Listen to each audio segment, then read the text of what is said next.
May property ka ba sa Rockwell? Ikaw ba ang nagmamay-ari ng Unit 46-C Rizal Tower Building located at Rockwell, Barangay Poblacion, Makati City?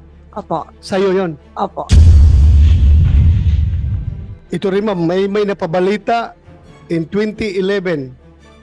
Two former household workers who lodged a complaint of serious physical injury against Maricel Soriano stated that they decided to flee from the actress condominium unit also because of her alleged cocaine use.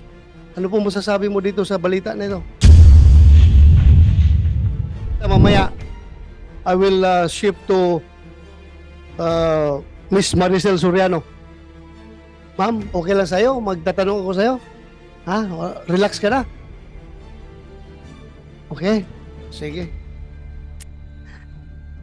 Ma'am, sa mga nag-viral na dokumento na nagdadamay sa pangalan mo, sa tingin mo ba may katotohanan ang mga nasabing dokumento?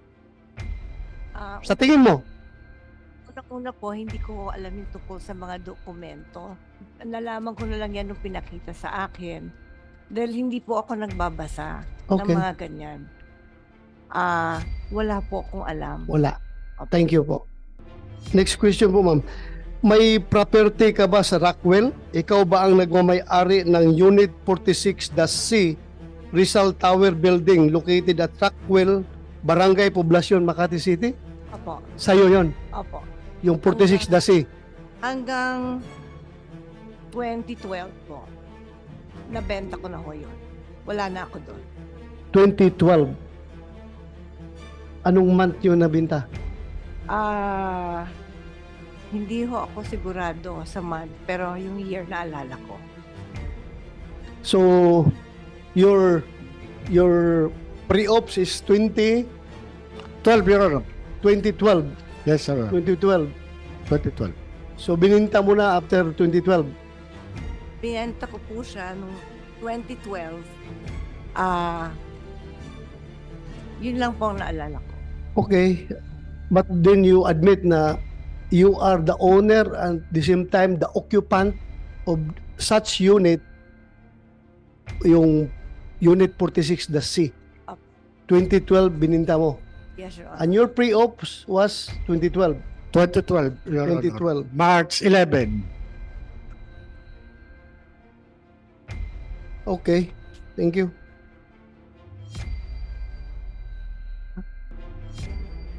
Ma'am, pwede bang makahingi ka ng kopya ng deed of sale nung unit na bininta mo?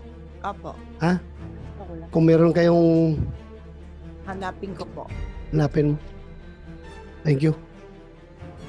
Ito rin ma'am, may napabalita in 2011. Two former household workers who lodged a complaint of serious physical injury against Maricel Soriano stated that they decided to flee from the actress condominium unit also because of her alleged cocaine use. Ano po masasabi mo dito sa balita na ito? Hindi po totoo yan. Hindi totoo. Hindi po. Thank you. I just want to get your answer para to set the record straight. Yes po. So hindi totoo yon. Hindi po. Pero totoo na meron kayong dalawang katulong sa bahay na dalawa na umalis. Opo, kasi ninakawan po nila ako. Ninakawan kanila. Totoo na binugbog mo sila o hindi? Paano ko naman po bububugin? Dalawa po sila. Okay. I'm just confirming the report, the news report. Thank you po, ma'am. Maraming salamat for your Salamat cooperation. po. So far, that would be all as far as this committee is concerned. Yung confirmation mo lang as to the ownership and occupancy of that unit in the year 2012 when that pre-ops was initiated by Agent Morales. Ma'am, maraming salamat sa pag-attend mo dito. Thank you very much. Kahit na mukhang wala ka sa magandang kondisyon, you tried to be here. Maraming salamat. Maraming salamat po, Mr. Chair. Ma'am, pwede ka nang magpahinga. Chair, meron lang siyang gustong basahin. You want to, yeah, go ahead. Opo, pwede daw niyang Yes. basahin lang yung Okay, gustong basahin niya. Opo. basahin. Please, pakibasa. Ito. Magandang umaga po sa mga kagalang-galang ng mga senador at sa lahat po ng nandito ngayong araw. Ako po ay nakatanggap ng imbitasyon galing po kay Senador Bato de la Rosa para magbigay ng komento tungkol sa issue na pinag-uusapan dito sa hearing. Unang-unang humingi po ako ng paumanhin dahil hindi po ako sanay sa mga ganito. Alam niyo po, first time ko na po talaga na makatanggap ng imbitasyon na humarap sa Senado. Nakakakabahat, nakakatakot. Sa totoo lang po, hindi malinaw sa akin kung bakit po ako naimbitahan sa hearing. Nagtataka lang po ako dahil lahat po ng tumestigo dito ay nagsabing na-verify ang impormasyon, hindi na-verify ang impormasyon ni Mr. Morales at walang investigasyon na naganap. Pasensya na po kung nalilito po talaga ako dito. Gayunpaman, mataas po ang respeto ko sa Senado at sa mga kagalang-galang ng mga senador na nandito ngayon. Lalo na po si Chairman Senator De La Rosa. Sa abot po ng aking makakaya, tutulong ako na sagutin ang inyong mga katanungan. Pero sir, nakikiusap lang po ako sa inyo po. Kung ang usapin ay tungkol po sa mga bagay na may legal na implikasyon po, sana po ay pagbigyan niyo po ang aking abogado na sumagot para sa akin. Na hindi man po ako abogado, sir. At sa usapang legal, mas nararapat po yata na ang abogado ko na lang po ang sumagot at magpaliwanag. Kung magkaroon man ho ng legal question, pinapahintulutan ko pong magsalita para sa akin si Attorney Agnes Maranan. Maraming salamat po, sir. Thank you, ma'am. Hindi na mangyari yan dahil sinagot mo na ako kanina eh. Thank you for answering my questions. Salamat talaga. You are answering the questions with all honesty. Thank you very much. Thank you po, sir. Ma'am, pwede ka na siguro magpahinga kasi Salamat kanina ka po. patis na tins dyan. Salamat Pahinga ka po, muna. sir.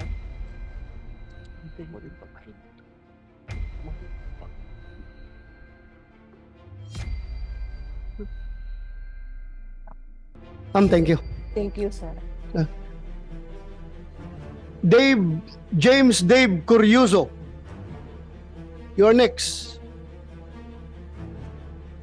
Please state your historical employment with PDEA. Anong posisyon at relasyon mo kina Director Francia at Jonathan Morales? Good morning po, Senator Bato de la Rosa and sa ibang senators po kanina. When I was hired for Philippine Drug Enforcement Agency last 2008, it was August if I'm not mistaken, I was hired for a case monitor as a contractual employee po. So the sole ang trabaho ko lang po talaga is to monitor drug cases from other regional trial court ng Manila, within Metro Manila. If I was assigned to go to Malabon, I will go there just to monitor the cases for drug personalities. Yeah, well, I would like to acknowledge the presence of Senator Chis Escudero. You want to say something, Your Honor? Please continue later, ha? Very Unahin mo na natin. briefly, Mr. Chairman. Mr. Chairman, I'd like to raise a point of order which I hope the Chairman will consider and did not rule upon it at this moment. Number one, when we subscribed our witnesses to tell the truth, only the truth and nothing but the truth, it is limited only to what he knows based on his personal knowledge. What he knows to be and known to him to be known to be. Hindi naman po pwede po yung testigo magsasalita dito, susumpaan, na sinabi ni ganito, sinabi ni ganyan, sinabi ni ganito. Kaya po ngayon, Chairman, nahihirapan, imbitahin ba natin si Pangulong Marcos, imbitahin ba natin si dating Pangulong Duterte dahil binanggit ng ating testigo? Hindi po pwedeng ganon. Limitado lamang ang dapat sabihin ng mga testigo sa nalalaman niya ng personal, na naranasan niya, nakausap niya, narinig niya. Ngayon, kung may sinabi man yung taong yun tao yun ang nakakaalam kung totoo man yun o hindi. Bilang halimbawa, Mr. Chairman, binanggit niya yung kanyang informant na hindi na niya maalala. He is not testifying as to the truth of what the informant saw or said. Yung informant lamang po ang pwedeng makapagsabi nun, hindi si Ginoong Morales. So kung may papatawag po tayo, yung nakahalubilo niya, kung maaalala niya at babanggitin niya, yung informant. Para malaman natin, totoo nga ba yung sinasabi niya o hindi. Pangalawa, binanggit niya si Ginoong Gadapan na binabanggit ang pangalan ng dating Executive Secretary. Ang imbitahan po natin kung pwede pa, pero ayon sa chairman ay wala na. Yung kiausap at kilala lang din niya, si Ginoong Gadapan. Ngayon, binabanggit din niya na mayroon daw tiga Napolcom na kumausap sa kanya, inaareglo siya. Yun lang din ang limitasyon ng kanyang testimonya, hindi kung sino pang pangalan ang binanggit ng tiga Napolcom. Hanggang doon lamang naman po talaga yung nalalaman niya. Dahil kung hindi po natin lilimitahan doon, Ginoong Chairman, aabutin na ho tayo ng Disyembre, hindi po tayo matatapos sa dami ng pangalan binabanggit ng ating testigo sa ngayon. Sunod po, Mr. Chairman, a point of order. Narinig ko po yung motu proprio investigation ng Chairman. Sabi po ninyo, yung drug haul sa Batangas at yung PIDEA leaks. Ngayon, kung ang posisyon po ng Chairman ay authentic yung dokumento, dapat po isama sa magiging inquiry ng komiteng ito ay kung authentic yung dokumentong yun at gaya ng sabi ng Chairman, may butas.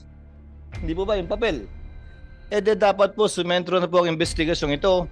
Sino yung bumunot dun sa folder na pinanggalingan ng dokumentong sinasabi ng Chairman na authentic? Ang pangalawang problema po kasi ay hindi lang naman may nag-leak ng confidential na dokumento. Ang issue din po ay sinong bumunot o kumuha ng confidential na dokumentong yon kung kaya't wala na ngayon sa PIDEA kung nandun man yun ng simula.